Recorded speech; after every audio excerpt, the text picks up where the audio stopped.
Headline റേറ്റിലേക്ക്. സമത്വ സുന്ദര കേരളം. ഇന്നത്തെ സാമൂഹിക യാഥാർത്ഥ്യം വെച്ച് നോക്കിയാൽ ഇത്രത്തോളം അശ്ലീലമായി മാറിയ മറ്റൊരു പദം വേറെ കാണില്ല.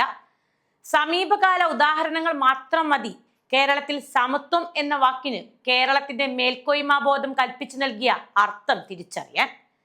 പാഠമില്ലെങ്കിൽ പാടത്തേക്കില്ലെന്ന് ഉറക്കെ പ്രഖ്യാപിച്ച മഹാത്മാ അയ്യൻകാളി തൊട്ട് ഒരു ജാതി, ഒരു മതം, ഒരു ദൈവം മനുഷ്യന് എന്ന് കാണിച്ചു തന്ന ശ്രീനാരായണ ഗുരു വരെയുള്ളവർ ജാതി കോമരങ്ങൾ ഉറഞ്ഞു തുള്ളിയ ഒരു നാടിനെ മുൻപോട്ട് നയിക്കാൻ അക്ഷീണം പ്രവർത്തിച്ചവരാണ്.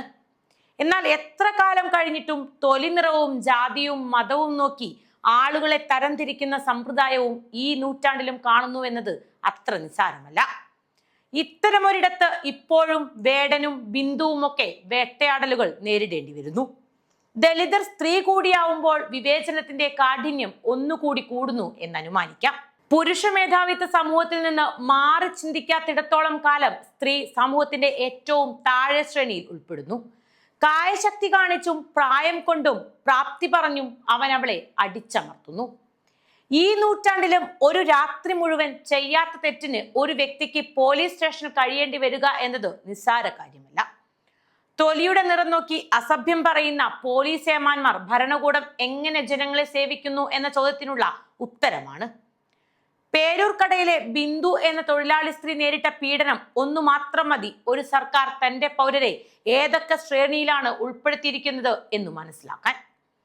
ഇനി ബിന്ദുവിലേക്ക് വന്നാൽ, പേരൂർക്കടയിലെ ഒരു വീട്ടിൽ വീട്ടുജോലിക്കാരിയായി ജോലി ചെയ്യുകയായിരുന്നു ബിന്ദു. 2 പെൺകുട്ടികളുടെ ഭാവി ജീവിതം ഭദ്രമാക്കാനുള്ള നെട്ടോട്ടത്തിൽ തനിക്ക് അറിയാവുന്ന ജോലി ചെയ്ത് ജീവിക്കുന്ന ഒരു സാധാരണ കുടുംബത്തിലെ സ്ത്രീ. പല വീടുകളിലും ജോലിക്ക് നിന്ന ബിന്ദു ഓമന ഡാനിയൽ എന്ന വ്യക്തിയുടെ വീട്ടിൽ ജോലിക്ക് വരുന്നു.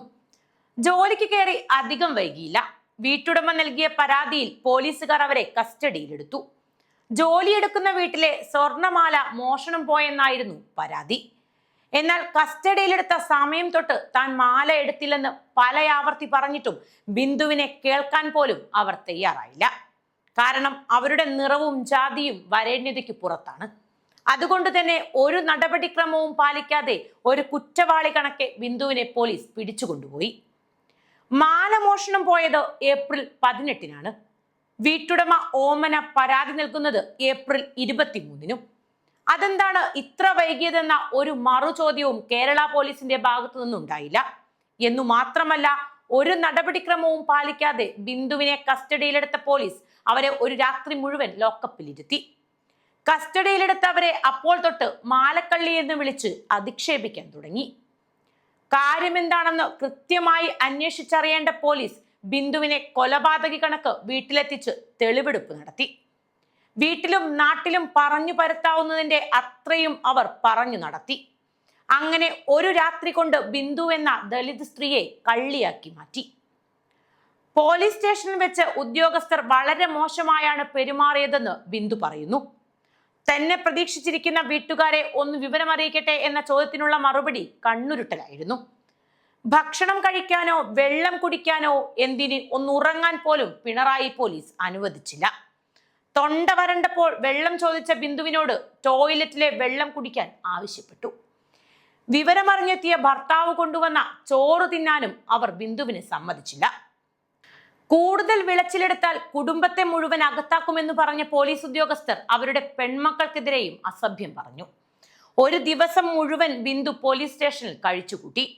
ഒടുക്കം മാല ഓമനയുടെ വീട്ടിൽ നിന്ന് കണ്ടെടുത്തപ്പോൾ ബിന്ദുവിനെ പോലീസ് വെറുതെ വിട്ടു. അവിടെയും പോലീസ് പതിവ് തെറ്റിച്ചില്ല.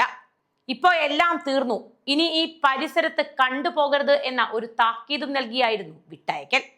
എന്നാൽ FIR-ൽ നിന്ന് പേരൊഴിവാക്കിയില്ലെന്നതാണ് മറ്റൊന്ന്. ആക്ഷേപിക്കലും പരിഹസിക്കലും എന്ന് വേണ്ട, ഒരാൾ അനുഭവിക്കാവുന്നതിന്റെ മാക്സിമം താൻ അനുഭവിച്ചെന്ന് സ്റ്റേഷനിൽ നിന്ന് പുറത്തു വന്ന് ബിന്ദു വിളിച്ചു പറഞ്ഞപ്പോൾ നാണം കെട്ട് തൊലിയുരിഞ്ഞത് നമ്മുടേത് തന്നെയായിരുന്നു.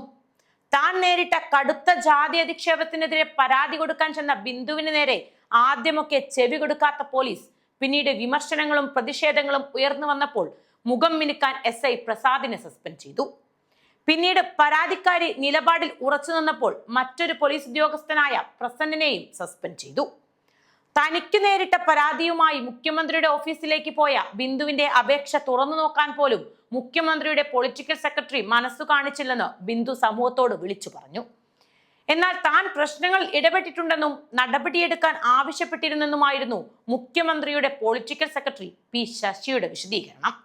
ഈയൊരു പ്രശ്നം ഉണ്ടായത് മുതൽ ഇങ്ങോട്ട് മാധ്യമങ്ങളിലും ഓൺലൈൻ മീഡിയയിലും ബിന്ദു നിറഞ്ഞു നിന്നു. അതല്ലേ വേണ്ടത് എന്ന് പ്രേക്ഷകർ ചിന്തിക്കുന്നുണ്ടെങ്കിൽ അതിനു പിന്നിൽ പതിയിരിക്കുന്ന യാഥാർത്ഥ്യങ്ങൾ എന്തെന്നുകൂടി ചിന്തിക്കേണ്ടതുണ്ട്. ഇരയോടൊപ്പം നിൽക്കുന്ന ഒരു കൂട്ടർ മനഃപൂർവമോ അല്ലാതെയോ മറന്നുപോകുന്ന പേരാണ് പ്രതികളുടേത്.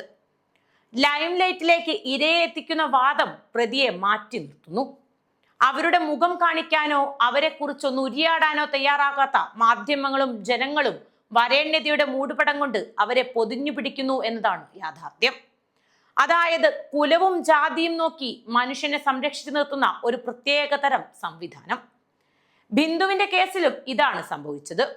ബിന്ദു നേരിടേണ്ടി വന്ന തിക്താനുഭവങ്ങൾ സമൂഹത്തിന് മുന്നിലെത്തി പലയാവർത്തി വിളിച്ചു പറയേണ്ടി വന്നു അവർക്ക്. അത് പല മാധ്യമങ്ങളും പലയാവർത്തി കാണിച്ചു. എവിടെയും ബിന്ദുവിന്റെ മുഖം. ക്യാമറ അവരുടെ മുഖത്തേക്ക് മാത്രം ഫോക്കസ് ചെയ്തപ്പോൾ വ്യാജ കേസ് ചമച്ചുണ്ടാക്കിയ കുറ്റവാളികളോ അസഭ്യവർഷം നടത്തിയ പോലീസോ ആരാണെന്ന് പോലും നമുക്ക് വ്യക്തതയുണ്ടായില്ല. അതായത് എന്തോ ഒന്ന് അവരെ മറച്ചു പിടിക്കുന്നു എന്ന് തന്നെയാണ് യാഥാർത്ഥ്യം. ആ പറഞ്ഞ ഒന്നാണ് തൊലി നിറവും ഉന്നത കുലജാതിയും സമ്പത്തും. അവിടെ പ്രതിയുടെ സ്വകാര്യത സംരക്ഷിക്കപ്പെടുകയും ഇരയുടെ സ്വകാര്യ ജീവിതം തകർന്നടുകയും ചെയ്യും. പുരോഗമന കേരളം, സുന്ദര കേരളം എന്നതൊക്കെ അവിടെ തീർന്നില്ലാതാകും.